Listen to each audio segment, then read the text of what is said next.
India TV YouTube channel को subscribe करें और बेल आइकन दबाएं।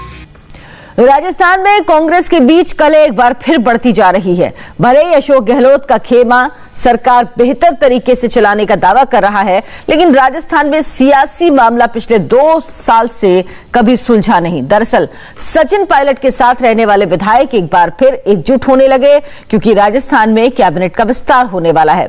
कैबिनेट विस्तार को लेकर दोनों गुट एक बार फिर आमने सामने हैं, लिहाजा कांग्रेस डर भी गई, टेंशन में भी है, क्योंकि कुछ दिन पहले ही यूपी से एक नेता बीजेपी में शामिल हो गए।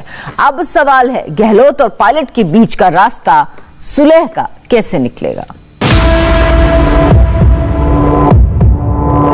वो ये कह रहे हैं कि जिन लोगों ने संघर्ष करा, 5 साल लाठियां खाई, पसीना बहाया, खून बहाया, उन लोगों को सत्ता में भागीदारी मिलनी चाहिए।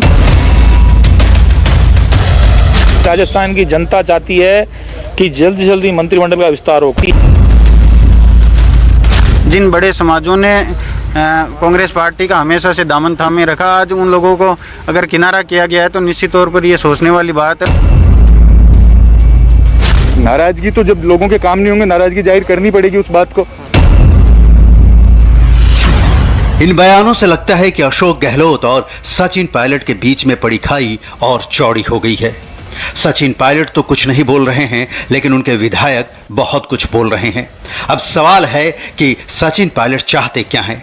आज राजेश पायलट की पुण्यतिथि है। हर साल आज के दिन दौसा में बड़ा कार्यक्रम होता था। आज भी सचिन पायलट बड़ा कार्यक्रम करने वाले थे, समर्थक भी जुटने लगे थे, लेकिन सारा कार्यक्रम रद्द हो गया और अब सचिन पायलट अपने समर्थकों के साथ जयपुर में ही रहेंगे। कोई नहीं चाहता कि कांग्रेस को नुकसान हो, सब चाहते हैं कांग्रेस का कैसे न कैसे फायदा हो। तो हम कोई बात कर रहे हैं तो बात कर रहे हैं कि जिन वादों को जब प्रदेश कांग्रेस कमेटी के अध्यक्ष थे, कौन थे 7 साल से अध्यक्ष? पायलट साहब थे।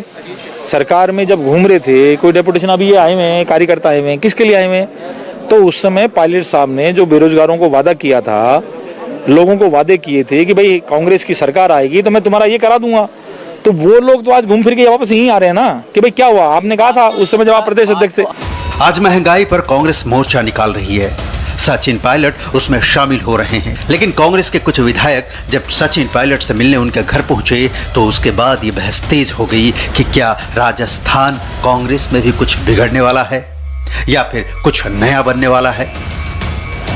जो पार्टी 21 सीटों पर सीमित रह गई थी, उसको इन्होंने सत्ता में लाने के लिए लोगों के जो भरोसा दिलाया कि जब सरकार में हम लोग आएंगे तो उनकी सुनवाई करेंगे, उनका सम्मान करेंगे और सब लोगों की भागीदारी सुनिश्चित करेंगे। तो निश्चित तौर पर पायलट साहब ने जो परसों कहा है तो वो बहुत सही कहा है कि अब काफ़ी समय हो गया, 2.5 साल बीत गए हैं, आने वाले 1 साल बाद में पुनः वापस चुनावों में लग जाएंगे, तो कार्यकर्ताओं की सुनवाई कब होगी। दरअसल इस बार राजस्थान में सियासी खेल की शुरुआत तब हुई जब यह खबर सामने आई कि अशोक गहलोत मंत्रिमंडल का विस्तार करना चाहते हैं। गहलोत को 8 मंत्रियों की जरूरत है और कौन मंत्री बनेगा, यहीं से विवाद शुरू हुआ। विवाद इतना बड़ा हो गया कि दोनों गुट के विधायकों की बैठक होने लगी। अशोक गहलोत गुट के मंत्री पायलट गुट के विधायकों को साधने की कोशिश करने लगे। राजस्थान के मुख्यमंत्री अशोक गहलोत जी, जिनके लिए कहते हैं जादूगर हैं, 3री बार मुख्यमंत्री है, हम लोग उनके सामने बच्चे हैं।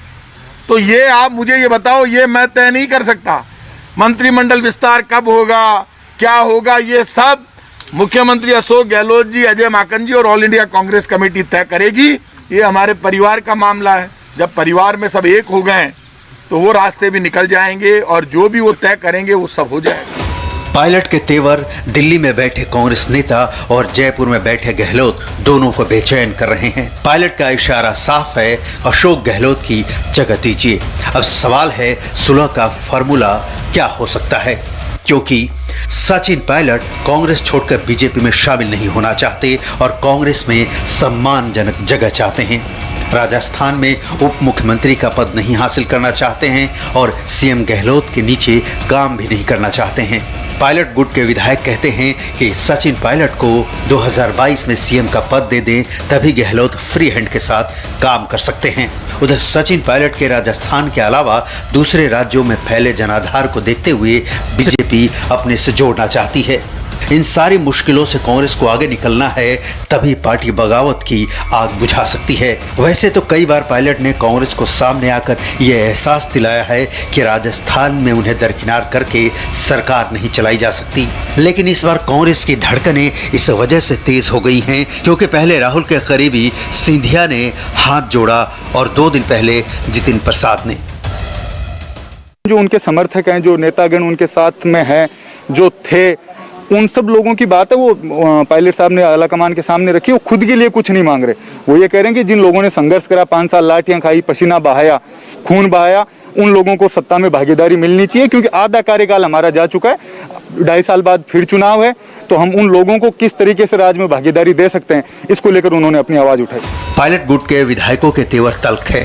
अगर मंत्रिमंडल में पायलट गुट के विधायकों को भरपूर जगह नहीं मिली तो बवाल अभी और बढ़ सकता है।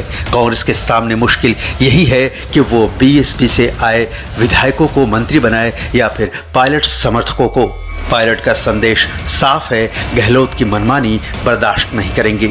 अब कहानी ये है कि आज राजेश पायलट की पुण्यतिथि है, श्रद्धांजलि देने विधायक तो आएंगे, गहलोत की नजर होगी कौन कौन पायलट के सामने झुकता है।